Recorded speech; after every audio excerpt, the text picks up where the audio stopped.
Welcome into another edition of Carroll's Cadence, a show dedicated to in-depth analysis and coverage of the Florida Gators. I'm your host, Brandon Carroll, joined by my good friend and publisher of allgators.com, Zach Goodall. Man, oh, buddy, we are here. Zach and I are in Salt Lake City, Utah, arrived yesterday around what time? Like 3:30 or so.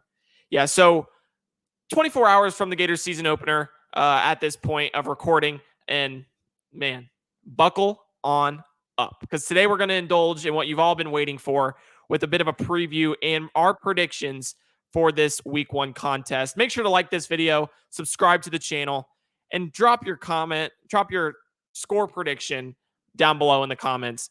Zach, first ever live show guest in history, in-person guest, and another special honor for you as we welcome you back to the show for a second time. Our first second guest, our first in-person guest. This is a day of firsts here. First day out of my room that I record in usually. So we are going to be getting after it. Bear with us, as this is the only talking stick that I could get to work. So we're going to be passing it back and forth, but the content will be fine. Just ignore the fact that we're going to be trading this thing off back and forth as we go throughout today. But what I want to do today is really look at this unit in this game and break it down into how the units are going to face off with each other. So that's Florida's offense versus Utah's defense, Florida's defense versus Utah's offense, and then I'll look at the special teams before we really get into some of the impacts and keys to victory for both teams, really. So, Zach, looking at this Florida offense versus Utah's defense, the Florida offense is very new. There's a lot of turnover from last season. Anthony Richardson has gone to the NFL. A lot of new pieces up front with four new starters on the offensive line. And, you're still in flux in that tight end position. Wide receivers are really seeing a new batch of playmakers arise. So you look at that, and then you look at the veteran Utah defense. How do you kind of balance the two and kind of weigh them as they go into that week one contest? Yeah, I mean, Billy Napier's been very honest with us all offseason that this is a young, inexperienced Florida team. They're going to be growing pains really anywhere you look. Freshman starting safety Jordan Castell, I believe he's the only true freshman. Tony Livingston's a gray shirt freshman and kind of viewed as a developmental project. He was away from the game for a year, and he's out here as a starting tight end for Florida. So I mean, those are just two examples. Khalil Jackson, a little bit older, but a former walk-on, promoted to a scholarship like a month ago, and now he's a starting receiver. You can really come up with that just about anywhere you look on the roster. It's younger.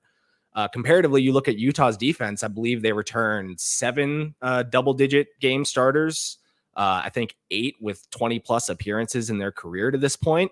It's very similar to the points we made last year. And granted, Utah's defense didn't necessarily look fantastic in the swamp. They did prevent a passing touchdown, but Anthony Richardson, being the mobile threat that we all know him to be, just kind of ran all over the place. I don't necessarily think that's going to be the case this time around. And you have to bank on that experience returning to Utah and now also having the home field advantage too to separate from last year. But you look at this offense, we've broken it down at length this offseason. I've specifically said a couple of times, like, in order for this offense to be effective, it's got to fire on all cylinders at all times, all year long. I truly believe that. I understand that I've got a little flack for it, but I think this is a little bit of an outdated offense that's going to depend on a quarterback to be its game manager. And I don't mean that necessarily as a disrespect to Graham Mertz, but we've seen 34 games. We've seen 32 starts. We know what he can and can't do. We know what Billy Napier, I mean, going back to all the way to his time as a play caller at Clemson to Alabama, what those offenses looked like. They were more ground and pound. He has continued that. He hasn't really changed as the game has changed to more of a modern passing attack spread out. I mean, he's incorporated newer schematics in the modern game into his offense, but ultimately it's very similar to what he has always done. So I'm not going to suggest that when you pair those two things together that we're going to see some huge changes. We're going to see an Anthony Richardson style attack, which they kind of modified last year to when you've got a quarterback that can do just about anything physically. But with the idea that teams know they're going to run the ball, teams know what Graham Mertz is capable of to this point in his career, I think teams are going to respect the pass less, in which case they're going to hone in on the run. They're going to stuff the box. They're going to make it tougher for an offensive line that inarguably regressed this offseason. It might still be a good unit, but this is more of a compliment to last year. I think that was one of the best offensive lines in college football even into the depth. We saw it with a freshman All-American backup tackle. It's just not the same position. Teams are going to be able to stop the run. You got to be able to get into that 2nd and 6, into that 3rd and 3 to give Graham Mertz and this offense what we've seen really all offseason in terms of the routes that they're trying to run, those conversion down outs, slants, mesh, swings, the short to intermediate stuff. You got to be able to consistently get into manageable situations on every down in order to move a ball against a really good, proven, experienced, deep Utah defense. And I think the same argument can be made really all season long. Yeah, and we look at this Utah defense specifically, and like you said, this is a proven unit. Obviously, they've lost some players like Clark Phillips and Mohamed Diabate to the NFL, but they still return 2 guys that are going to be all Pac-12 linebackers, or they're projected as so in the preseason. So that second level is going to be really the anchor for this unit. They have a solid defensive line. That secondary is talented. And I think the biggest thing for this Florida team, like you said, is finding a way to run the football. But to do so, you have to be able to execute in the passing game, because Florida wants to run the football. They did it. And Billy Napier, when he was at Louisiana Lafayette, he ran it 57% of the time over 4 seasons. Now, it's not necessarily sustainable in the SEC to do it at that clip, but it is sustainable for this team, or it needs to be for this team to perform in a way that is the peak of what Florida can be this season. They need to run that's what they're trying to do. That is what is going to be their identity this year and moving forward. And last year they ran it at 56% clip. It's going to be the staple of Billy Napier coach teams while he is wearing orange and blue. And I think just obviously the duo of running backs Florida has are so talented. And last year they were able to execute in so many different forms and fashions, running up the middle, running off tackle. I think you're going to have to expand their role a little bit this year. You're going to have to use them in the passing game. You're going to have to try to just let them get in space. You know that they can operate when they can get in that space. You know they can make players miss, run through guys. Doesn't really matter. They can make something shake when they need to make something shake.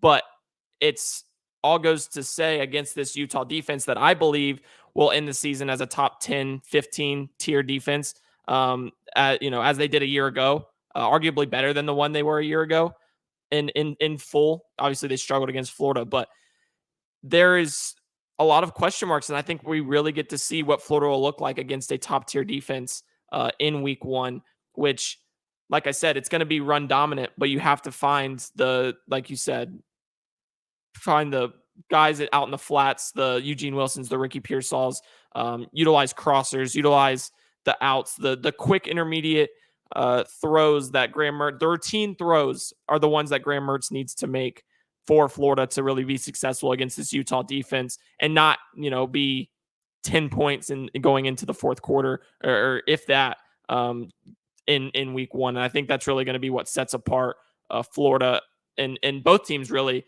is how they can execute against an opposing defense that, while Utah was good last year, should be improved. And then obviously Florida's should be improved as well, which we'll talk about in a second. Yeah, I mean, if I can just clarify too, when I say that about the running backs, I'm not trying to suggest I think that they're not good. I think that they're fantastic. Both Montrell Johnson, Trevor Etienne, I think even Trayon Webb, freshman running back, he was very impressive throughout fall camp, and I could see him factoring into this lineup, into this rotation. It's exactly to your point. You got to get him into the space. You got to find the space.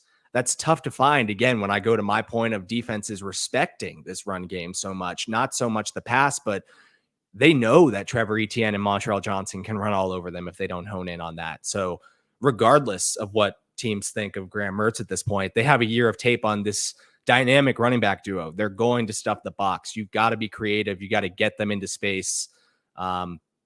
And then the passing game ultimately should supplement that. If it's working, if it's firing, if they can move the ball effectively, it's going to supplement the running game to control the clock. Again, this is a control the clock older style of offense. It's proven to work in the past in the SEC. We've seen it. We've seen it for decades, really. But that's just not where college football is these days. And I'm very curious to see what it's going to look like this week and beyond, kind of experimenting, because we said it, like Billy Napier's done that. Even last year, they ran the ball so much. But again, when you've got a unicorn in a quarterback of Anthony Richardson, who can, you don't even have to scheme him into the running game. He just does it on his own and takes over. He can also pass the ball to any level of the field, albeit with not great consistency.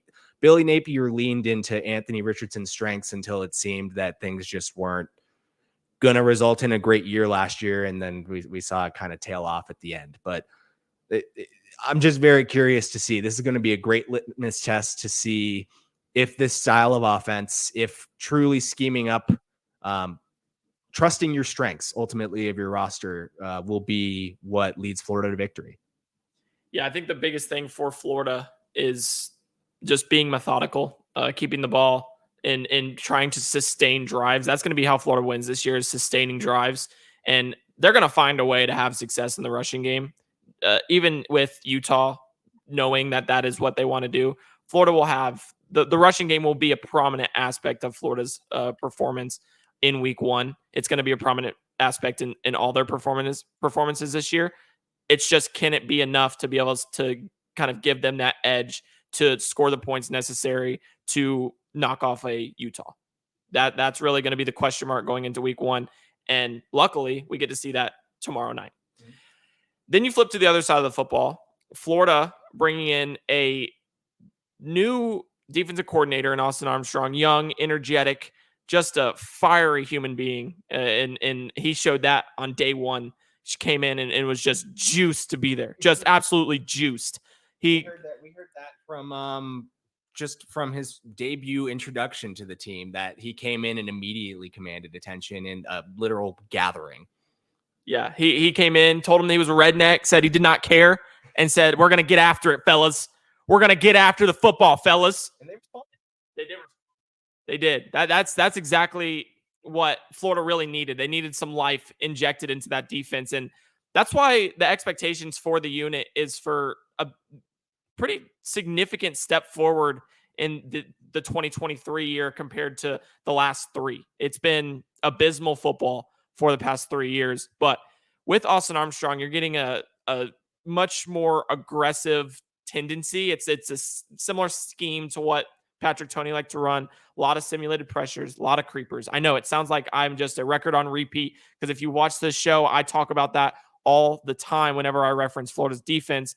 And then you look outside and it's different, because the secondary is going to be playing a lot more press man. You're going to be sending those creepers and pressures more often. And as a result, it has the potential to really aid Florida, given the traits and the skill sets of the players lining Florida's roster at this stage in the rebuild. So I think a big thing with how they perform will also dictate this game. I think both defenses are that's the key. Whichever defense performs better, whichever defense stops the opposing offense from doing what they want to do, they will succeed. They will be the ones that triumph as the victors. And Utah's offense is very similar to Florida's because of the uncertainty surrounding Cam Rising and tight end Brant Kuithe. I know we'll get into some of the injuries and the implications of that here in a second, but Utah's offense with Bryson Barnes behind center is going to be a predominant rushing offense. It's going to look very similar to Florida. They're going to want to control the clock. They do normally, but it's going to be amplified as they have those pieces in there. Jaquindon Jackson's a great running back. Micah Bernard is a great, pass catcher, change of pace back. It's very similar to Florida. So Florida's defense it's really going to be a matchup of two teams that are very, very similar in approach, very similar in how they want to attack the opposing team. And it's really just going to be a way for these two squads they're both going to lean on their defenses. And do you think that Florida's defense and what it can be this year gives Utah's offense and how they want to operate any issues, or can sustain that to be able to keep it a game from the kickoff to the final whistle? Yeah, I mean, I'll first say bet the under. I think it's 44.5 this morning, and I'm going to predict the under for sure. I do think that both teams will lean into their defenses And for Florida, it's kind of like the offense. And I know this is boring and I know this isn't really great analysis, but I'm really in wait and see mode for this defense. I think that there's of course it should be better because the bar's on the ground. The bar's been on the ground for a couple of years. Like, duh, it better be better. I think it's inarguably gotten deeper. I do like Austin Armstrong. I do think he'll be a bit more aggressive and maybe more willing to make adjustments than Patrick Toney did. But there's still so much room for improvement. There's so many new faces. There's so many rookies, freshmen, especially on defense, that are going to factor in. How many tallies did you count when you looked at the defensive depth chart for Oars? Was it 11? 11. They had like 13 in total. The offense had 1 at backup tackle. It's all over the defense. Super new, super young. Even some of these high-profile transfers that we've been impressed by, a Cam Jackson, a Caleb Banks, you're really banking on potential there. Cam Jackson was a stud in the group of 5. Caleb Banks really flashed over 38 career defensive snaps at Louisville. So you're banking on so much potential in week 1. That's just going to take time for it to gel for players, especially the younger ones, the lesser experienced ones I'm sorry, stupid phone alarm, to just gain comfort within the scheme, within playing. So I think, yeah, it ultimately should be an improved unit. I think that it could even show flashes of improvement this week, but it's not going to be perfect. I would advise against hoping it'll be perfect, especially because even with the quarterback situation at Utah, I think that there are things to be worried about. Their third string quarterback, who very well could end up being the primary passer if Cam Rising can't go, he's got a little bit of experience. It's not like he's a guy that's never played before. Compared to Florida's backup quarterbacks, really, except for, I guess, Jack Miller's got a little bit of time, but he's come in and been somewhat effective when he's played. And then another player I'm worried about is a younger quarterback in Nate Johnson. You look at Florida's defense last year, one of the biggest rooms for improvement, it probably doesn't get talked about enough, is stopping the quarterback run. Huge area of improvement, because we saw Florida get run all over last year by quarterbacks. Even USF's quarterback, Gary Bohannon, just torched him. Nate Johnson's expected to play. Kyle Whittingham said that he expects Nate Johnson to play, and that's exactly how they're going to incorporate him. So that's a measuring stick right there. How much better is Florida's defense against mobile quarterbacks? Because you're definitely going to see it. So I certainly think Florida's improved, in theory, defense should factor into this. It could even be a key for them to win this game. But again, I want to see it. There's so much new. It's not like projecting Utah replacing 2 starters on defense or 3 starters on defense. You're talking about every position, the starters, the depth, the freshmen who have yet to play a snap. They're going to be on the field. It's just, it would almost be irresponsible of me to predict that they are going to be this drastically improved unit just until I see it.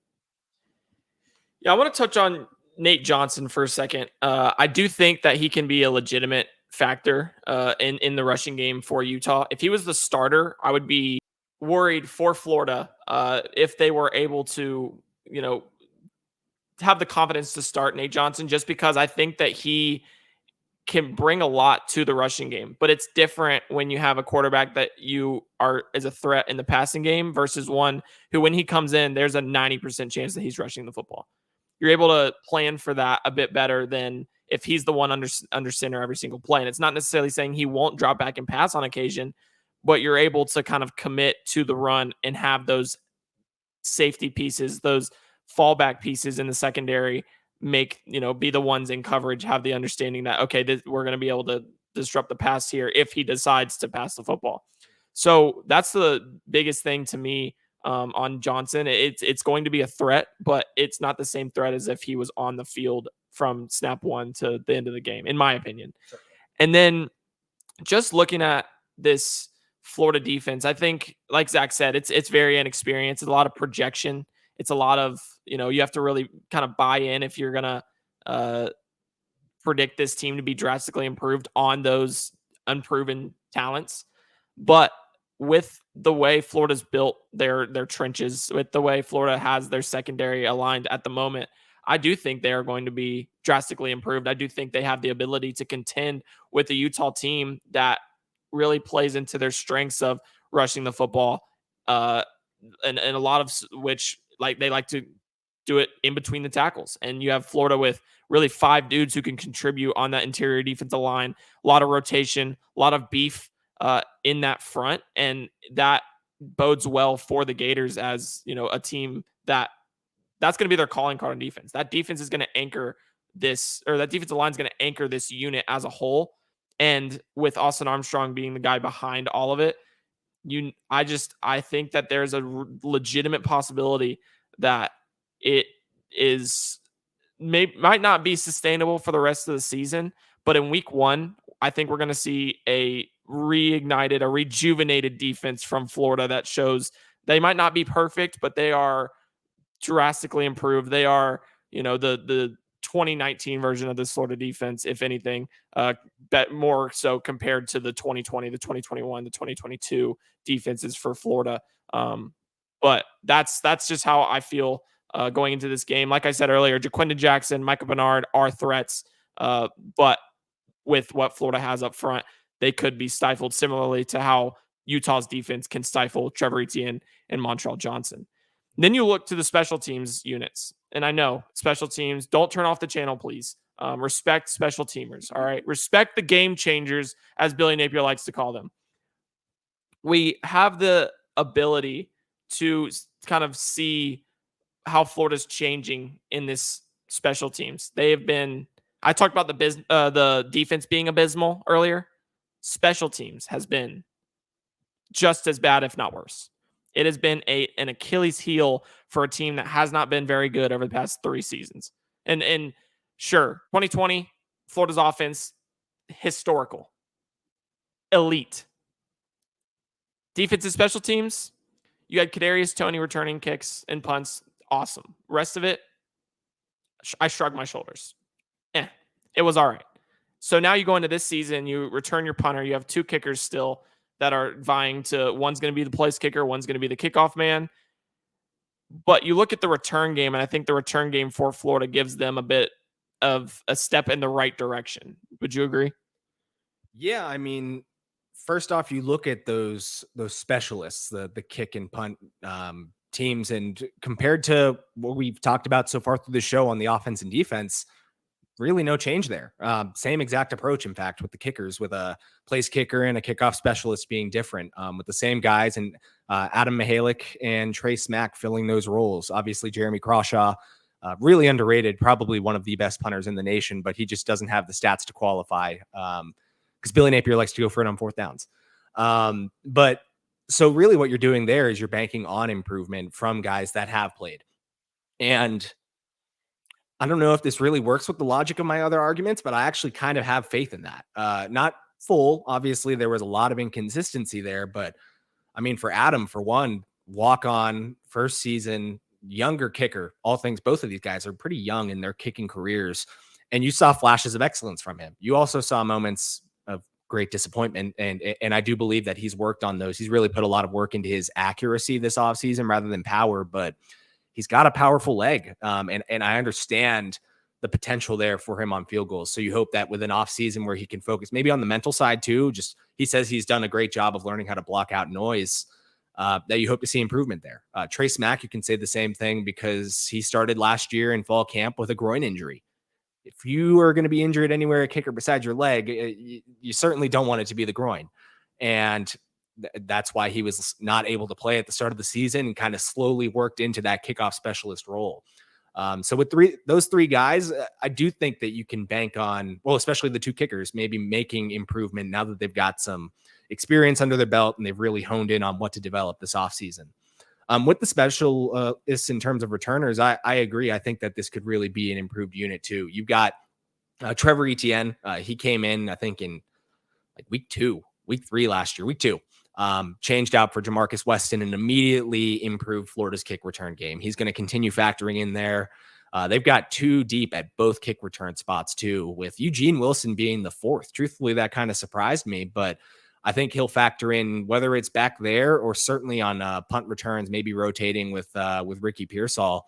Bottom line is you really have some athleticism and some speed and some shiftiness on the receiving end of these kicks, and you just didn't You saw that from ETN last year, but otherwise you really haven't seen that since Kadarius Toney took that big return against Kentucky back in 2020. So that, especially for a team that with its offensive potential struggles or whatever it may be, if it's not firing on all cylinders, you got to get that ball out past the 25, and you got to set up manageable situations from your punt return team. And I think that it could certainly improve. I just want to put on record right now, I'm going to call the special teams, the return units of Florida's team this year, I'm going to call them the return of the wiggle, because I think they got some return of the wiggle at the returning spots. Trevor Etienne's got a little bit of wiggle. We know Eugene Wilson's got a little bit of wiggle. We know Ricky Pearsall's got a little bit of wiggle. So return of the wiggle for these Florida guys, these Florida returners, because they're just able to kind of work in space. And that's something that, Florida, they were erring on the side of caution, erring on the side of, all right, we don't want the hidden negative yards that can come from, potentially muffing a punt or just a guy trying to do too much, was a big proponent in Florida's return game over the past 2 seasons. Obviously Xavier Henderson back there, he's fast when he's running straight. Not a lot of wiggle, if any. There was no wiggle. But these guys, he's like 6'3", 200 too. So it makes you wonder, like, what was the idea of putting a player that doesn't wiggle like that back there? I think it was the fact that they knew that he could be, like, he was a reliable. He will, every time he will receive the ball, he'll take it where it's at. He won't allow any of the negative yards. He'll just be, I don't know how to necessarily say, he'll be consistent, but he's not going to be explosive. Florida has a little bit of both this year, which can give them an edge in that area. And then you look at Utah's side, new kicker from Colorado, who's a solid. Yeah, I can't come out and say I've necessarily watched kicking film, but from his stats, he's proven to be a reliable piece in his past. They have a new punter.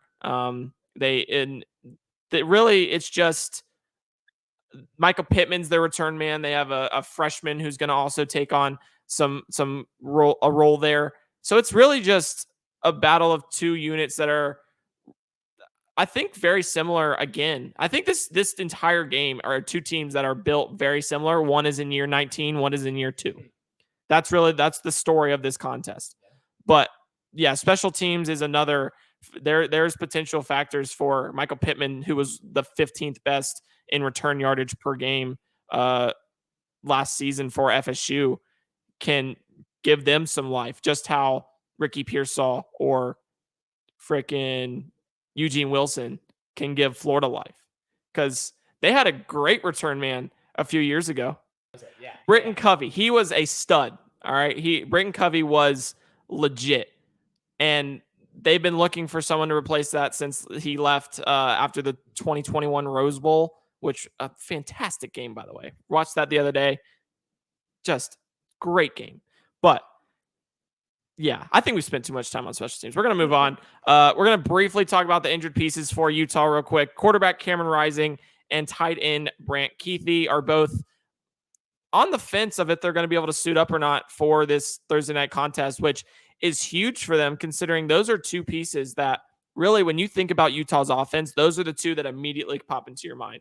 Kuithe had a fantastic contest against Florida last year. Obviously, throughout the rest of the season, he was overshadowed by Dalton Kincaid. Kincaid ended up going in the first round of the Buffalo Bills, is going to potentially be a big-bodied weapon for Josh Allen there up there in Buffalo. But Kuithe is just as, if not more talented than Kincaid, in my opinion. I think Kuithe is a legitimate factor for this team. And with Florida having struggled against tight ends in the past, and that still being a something that can happen, you look at that potential absence as that's a massive, that's huge for them. That is a major loss if he's not able to go. And that's not even mentioning the fact that Cam Rising, who is one of the best quarterbacks in college football heading into this season, is still attempting to recover and be cleared for this game, which will, as Kyle Whittingham said on Friday, I believe, or no, he said it on Monday, that he will be a game time decision. He will go all the way up until that last 10 minutes before they are officially ready to rule him out. And because of that, you're looking at two guys that are very important for Utah potentially not being in the game, which is a could be a detriment for the Utes as they face off against a Florida team who, which will be very different. And I know we keep kind of coming to that, but I don't think this Florida team is anything like the one we saw last year, whether that's good or bad. There's a lot of change and a lot of differences between those two, and not having those two pieces for Utah could be something that ultimately makes them lose their first game at home in the last 19 tries.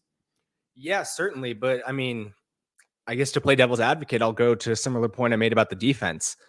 They list 12 starters because they have 2 tight ends and 3 receivers, much like Florida. All but one of these starters has double-digit appearances in their career. I think another 7 have double-digit starts. Even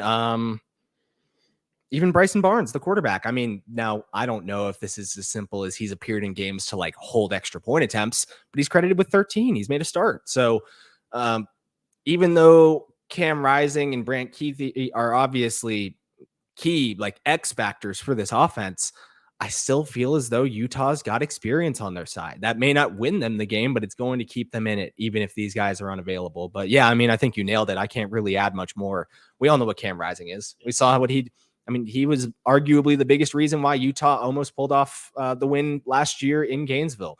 Brant maybe got a little overshadowed just with another elite tight end there, but great player. So that could certainly factor in Florida's favor if they are to be unavailable. And it's been interesting because it's kind of similar to what we've been dealing with on the Florida side. You really don't know. You hear things, you understand that players are limited at best or unavailable at times. And we've heard that all offseason about Cam Rising. At first it was he's on track, whatever. Well, he's still, to my knowledge, not been cleared for full participation, at least from doctors, unless Kyle Whittingham's hiding that. So it's obviously those are monumental. Those are things to watch over the next 24 hours and keep the Twitter alerts on to find out whether or not they'll be playing. Yeah, those are two massive pieces for Utah. Those are the stars of Utah's offense, and Florida has not necessarily stars on the potential injury report, potentially undressed for this contest, but center Kingsley Eguakun, the lone returning starter from a season ago, the lone incumbent for the Gators on this offensive line, if you don't count Austin Barbers in the few starts that he saw, is listed as questionable. And that is and he hasn't been able to practice. He hasn't really been able to go for Florida leading up to this game. They list him at questionable. And there is some concern that he will not. And really, it seems like that's the way it's shaping up, that he will not be able to go. Chris McClellan on the other side of the football, he's listed as questionable, but there is a strong possibility that he suits up. He'll be fine. But Kingsley, you have a better understanding of how Kingsley's kind of process has been, and as he kind of recuperates from this injury, is he legitimately a piece that might not be able to go for Florida, and how do they replace him on the offensive line if he's not able to? Yeah, I mean, we're recording this August 30th. It's been 2 weeks to the day since Kingsley last practiced. According to multiple sources, he's been dealing with a lower body injury that has impacted his availability in practice. Now, they have a walkthrough today in Dallas before they fly to Utah. There's optimism that maybe Kingsley will be able to perform in this walkthrough. And Billy Napier said when he originally addressed the injury that, he's obviously got experience on his side. Like you said, this guy's got 1,700 career snaps offensively. They feel comfortable in the idea of him not having to practice, but being able to play. But I mean, look, he's not practiced for 2 weeks. We don't know the significance of this injury. Is he unable to practice because of it? Are they just kind of slowly incorporating him back in? But we understand to this point he's not been available. Billy Napier said the other day that he's not quite there yet, but making progress. I actually asked him this morning on the coach's teleconference if he is there at this point, about 48 hours later, if he's seen more progress. And Napier just said we list him as questionable, and that's what he is. So that kind of tells me everything that I need to know. Like, even if he does play in this game, and we've seen Florida put players on the field that have been dealing with injuries. Ventrell Miller last year, Ricky Pearsall last year. They suffered injuries early in the year and made much quicker returns than I think most people expected. For Ventrell, we saw it impacted him into the offseason in his draft process. But bottom line is we understand that if a player expresses confidence and the team has confidence that even if they're not at full go, they would like to try it, they'll do it. So I'm not comfortable saying that Kingsley won't play in this game, but just based on my intel, I understand if he plays, he will not be at full strength in this game, which is obviously huge impact. I mean, I talked about the offensive line earlier and how I think naturally from last year, not to insult the unit, but it's going to regress because of how great that unit was and all of the change. We're talking 8 players out. I think 7 players in. It would have been 8 if Keontae Goodwin stuck around, but he, of course, left in the middle of the offseason to return home. There's just so much change that you need a guy like Kingsley to lead this unit. And if he's not playing at 100%, obviously there are some concerns there. I do believe that Jake Slaughter will fill in. The team is confident that he's really progressed entering his 3rd year. Local guy from Ocala Trinity Catholic, has worked at center I think his entire football career. So they've expressed confidence in him. They've shared a love for his name as an offensive lineman. And I get it. I mean, like Jake Slaughter, I don't want that guy blocking me. I don't want Trey Smack kicking field goals ahead of me. This is an all-name Florida team for sure. But no matter what, it's still obviously tough when you've got so much change on your offensive line and then entering the year, your most dependable guy to date is questionable at the best, I would say. Yeah, they love to give old Jake the slaughterhouse moniker as they talk about him, but there's a good chance he replaces King this week. And if that's the case, there are even more question marks for Florida's offensive line as a unit that might be solidified heading into this contest, heading into week 1, but they have not performed much together, really, if at all, throughout this offseason. There's not been a lot of time to build chemistry. I've talked about it in past shows, but this team has not performed as a unit, as the 5 starters, really, outside of maybe a few snaps here and there throughout the fall camp regimen.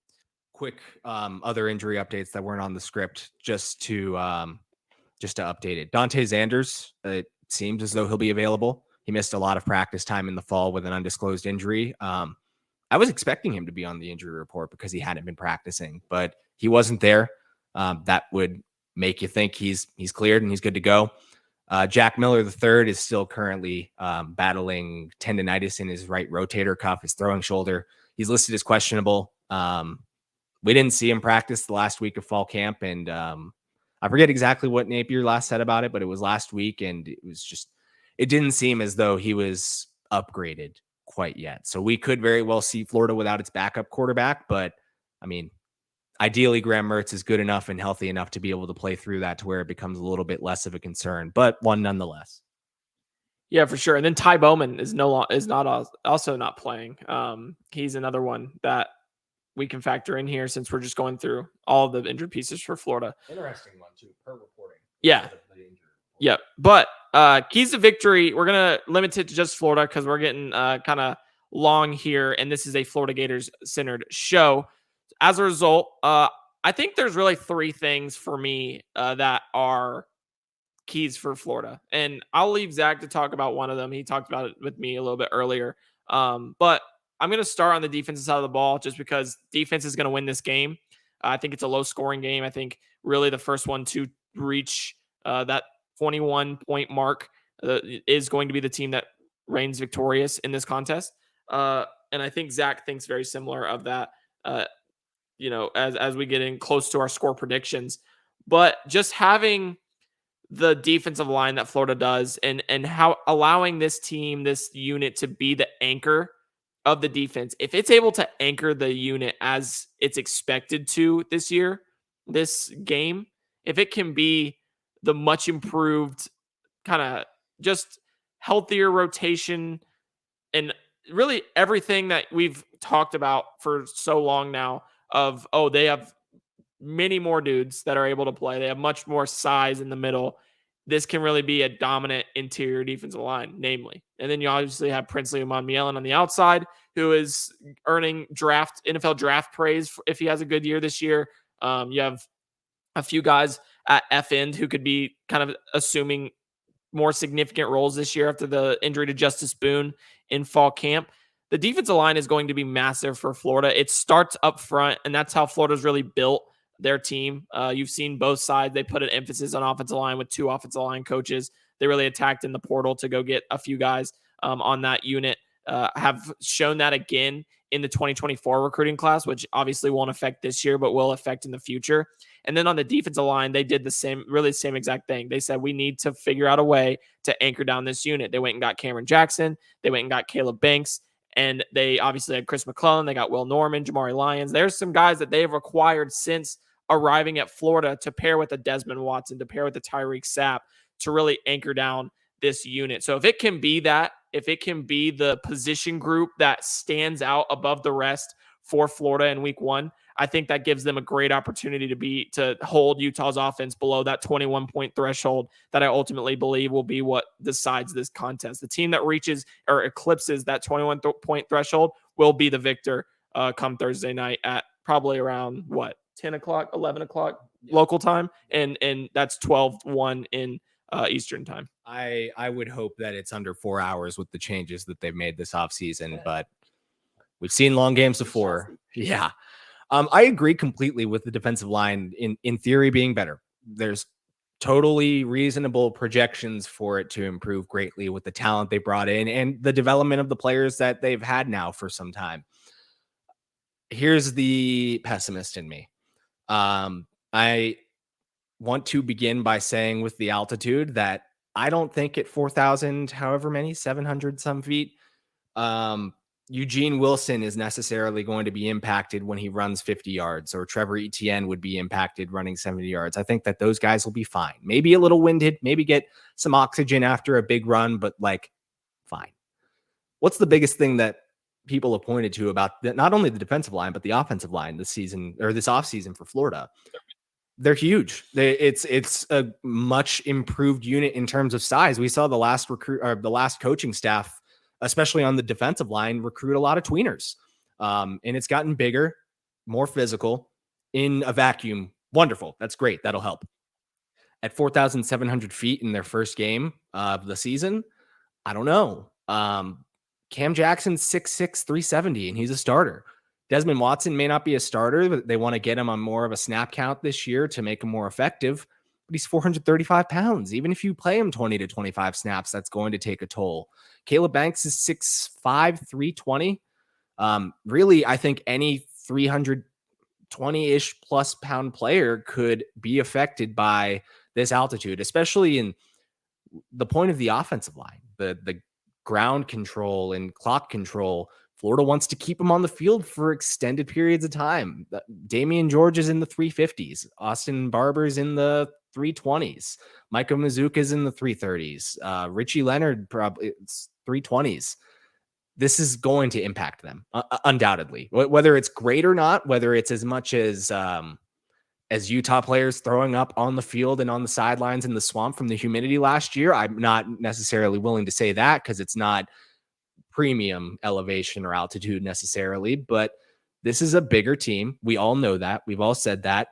Bigger guys will struggle running for, let's call it an average of 50 plays or 40 to 50 plays at this altitude, especially when they're not they're in game shape to start the season, but they're not game seasoned at this point. They're not 3 games into the year where they're adjusted to their usage on the defensive line. They're still things for them to figure out. So you pair that with this, and obviously to me, I know Florida fans don't think it's much of a big deal.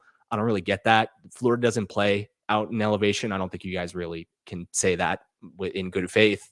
But it's just kind of obvious. The big guys will probably struggle with that a bit. Now they've made a plan to get there within 24 hours of pregame warmups to kind of skirt the acclimation process and maybe, generally speaking, be better than if they were 3 to 4 days into acclimating to being here, because it's supposed to take 10 days in full.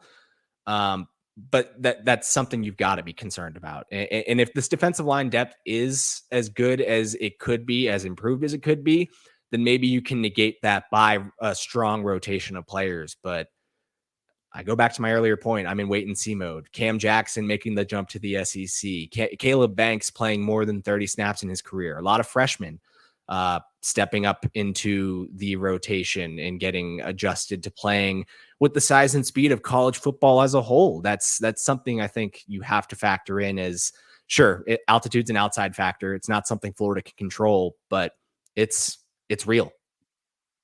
Yeah, and I think if anything, because of all the talk about altitude and elevation at this point, I think it could be a mental factor for some of the guys, especially on the defensive line. Something that if they think about it too much, it could be an impact. I do think that, like you said, the Eugene Wilsons, the Ricky Pearsalls, the skill position players, and really just anyone but guys on the trenches. Yeah. The trenches are going to be what is affected, if any, in this contest. Another aspect of Florida's attack is kind of leaning on these young pieces. Napier said earlier this offseason, really just a few weeks ago, that they're going to be dependent on young players this season, on youthful talent. And they've raved about him. The Eugene Wilsons, we have said his name ad nauseum today on this show, but that's for a reason. Jordan Castell is now in the starting lineup. Andy Jean's going to be a major factor. There's a lot of pieces that are in position to perform for the Gators that have never really seen the field at this high level, at this stage in their career, the collegiate level. But that's changing in 2023. There's going to be a lot of them, and they're going to be on the field early and often. They're going to play.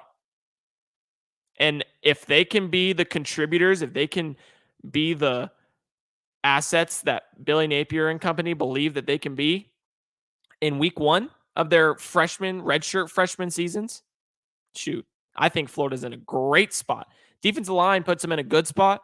The young contributors, if they're able to make plays, if they're able to be explosive how they're expected to, that takes it to a great spot for the Gators against the Utah Utes on Thursday night.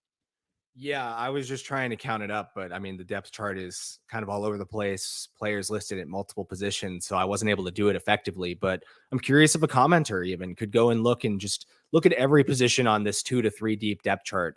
Count how many freshmen are there and look at it at depth charts of the past. I think you'll see a drastic difference. They are leaning on that. You mentioned several players. I'll give you another, Najee Harris. We talk about these trenches and the importance of that. He's the swing guard. He's also a backup center in case Kingsley's unable to play. You're all of a sudden looking at a guy that is one snap away from playing 3 different positions on, I don't need to say it again, just a totally changed offensive line for Florida.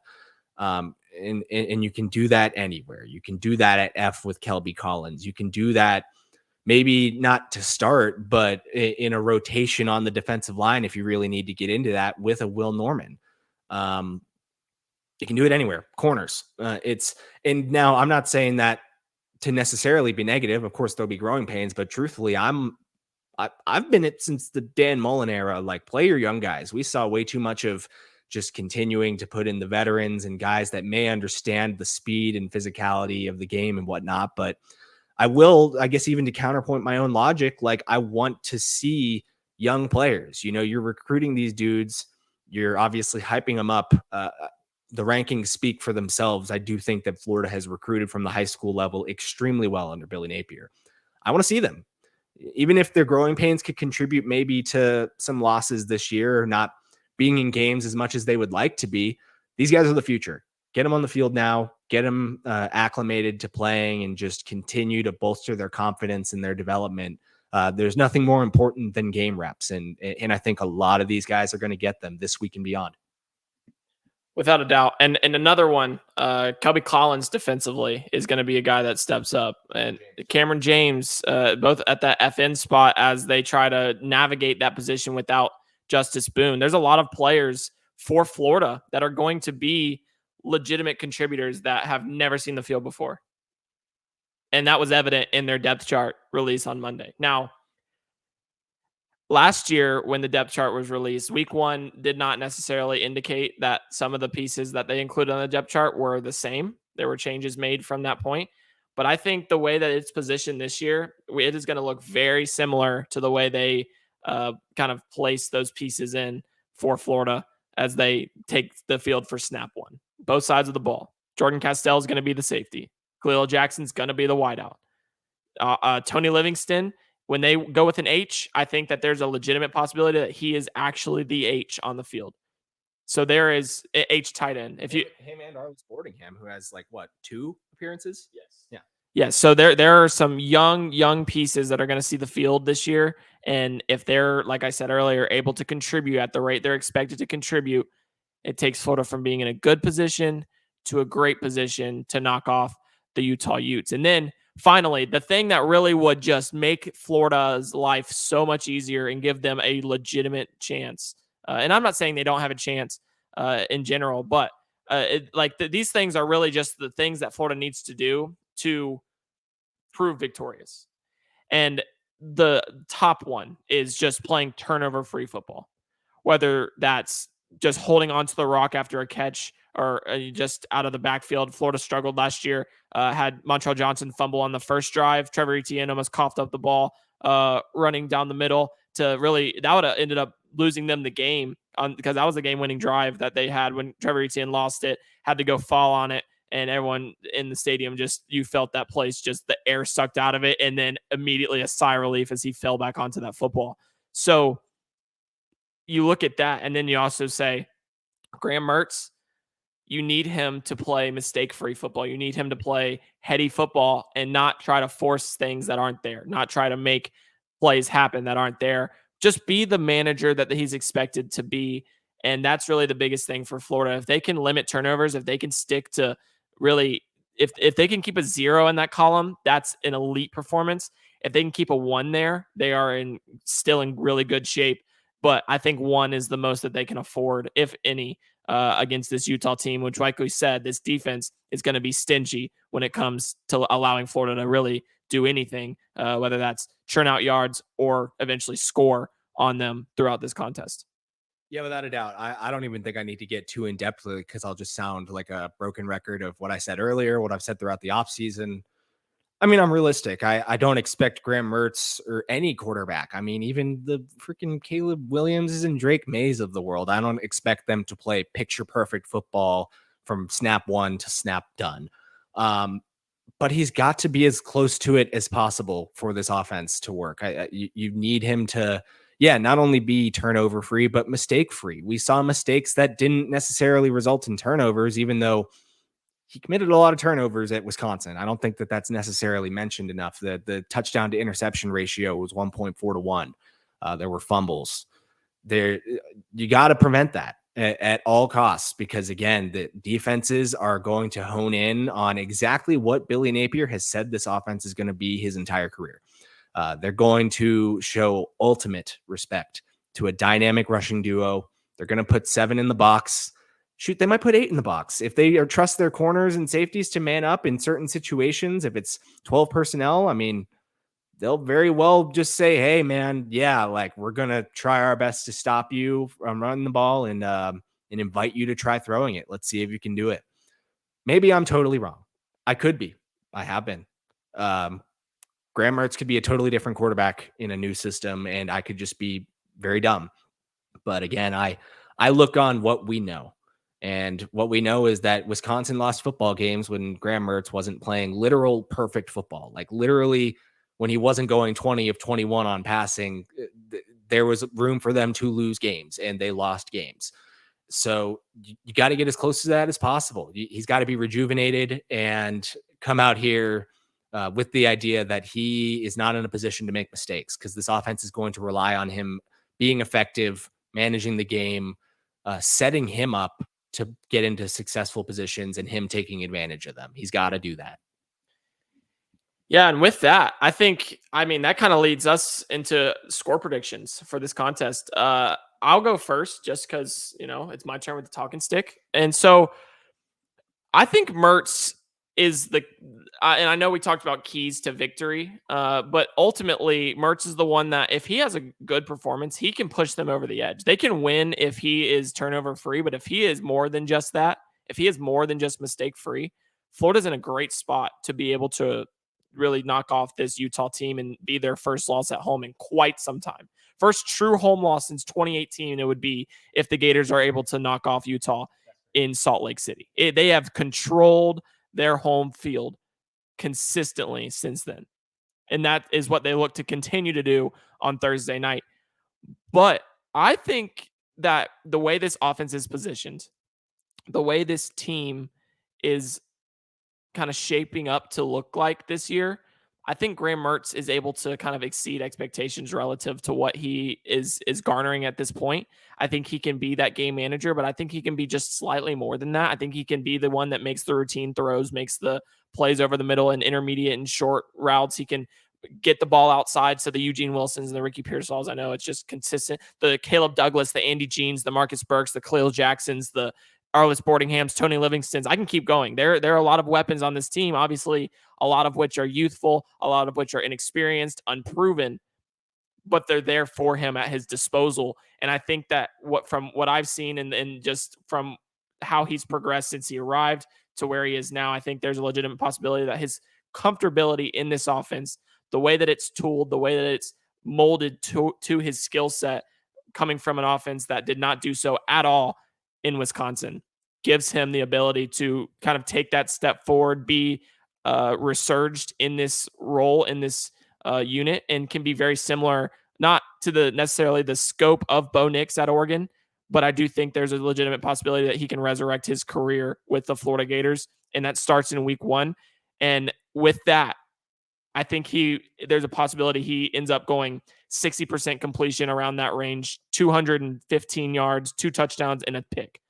That'll be his game, which if he is able to produce in that form, I think that puts Florida in a great position to allow their defense to be the ones that ultimately win this game. And as a result, I'm picking Florida to beat Utah 24-20 on the contingency of Cam Rising and Brant Kuithe not suiting up for Utah in this contest. Yeah, I mean, I guess I didn't really factor too much Rising and Kuithe not being available. I would, I guess, prefer to see them officially ruled out before I maybe rule in Florida's favor. But I'll go to the root of my argument. I think that so much of this game is experience versus potential. Hard for me to bank on potential. As much as I bank on it long term, it's hard for me to bank on it in a unique environment in the first game for so many of these players being together, so many of these different first teamers. It's just, I just can't really pick Florida in that circumstance until I see in week 2. If like if once I've got 60 minutes of this is what this team looks like, or maybe a bit more, but bottom line is it's tough for me to be confident enough to pick them to pull off an upset against what we've described as such an experienced team. Even in its backups, even in its depth, it still presents issues or potential issues for Florida. I didn't realize it was since 2018. I knew it was 14 games or whatever, I think, at home on a current streak, but it's just, I mean, there's a lot going against Florida in this game. And with that in mind, I think it ends up being a lower scoring loss for Florida, in which they lose 21-17 at this point. I guess I did kind of factor Rising maybe not being in because I don't see Utah scoring a ton of points, but one way or another, I still think that they're somewhat effective. At quarterback, they've got options, even if Rising can't play, to the point where if they need to score in their home environment, I think they'll be able to do just enough to beat this Florida team. So I believe right now I would have Florida covering still, which good. I mean, for a road loss, I would say that that's still progress comparatively to their last couple of games of last year, at least. But yeah, at this point, I'm in wait and see mode, as I've said, and it would be tough for me to pick Florida against such a good team when I'm in wait and see mode. Yeah, I understand the argument of not picking Florida, and I'm not going to sit here and just outright say like, oh, they're winning no matter what, because that's not the case. And it's really dependent on, like I said, the defense and Graham Mertz, in my opinion, just being better than many people expect him to be in this contest. I'm not saying that's going to be something that holds throughout the year, and that's something that I might change how I view Graham Mertz based off this game for the better or for the worse. But as of right now, I think he's able to do enough to give Florida that edge to be able to beat a injury riddled Utah team. Just I think it'll just be an outlasting thing because they're not going. This isn't going to be a shootout by any means. I don't care if Cam Rising and Brant Kuithe play. It won't be a shootout, but you really look at how these teams like to operate, how methodical they are, how just run dominant they are. And you see whichever quarterback is able to elevate his team just even in the slightest can be the team that pulls it off. And I think Graham Mertz is going to be able to do that for the Florida Gators. Now it's just time to let each of them cook. Let them cook, baby. It's time to let them cook. Time for talk is over. We've reached that point. It's time to officially see how Florida fares, how Utah fares in just over 24 hours. Zach, it was a pleasure to have you. Make sure to follow him on Elon's app. I don't know if we call it Twitter or X at this point, but it's at Zach_Goodall. Follow me at It's Be Carroll. We'll be here all week. We're here through Saturday or through Friday. We leave Saturday. So we'll be live coverage, game day coverage from Rice-Eccles Stadium tomorrow night. Don't miss out on that over at allgators.com. But before you go, like this video, subscribe to the channel, and comment your score prediction down below. For Carroll's Cadence, I'm Brandon Carroll. This is Zach Goodall. We'll see y'all on Friday.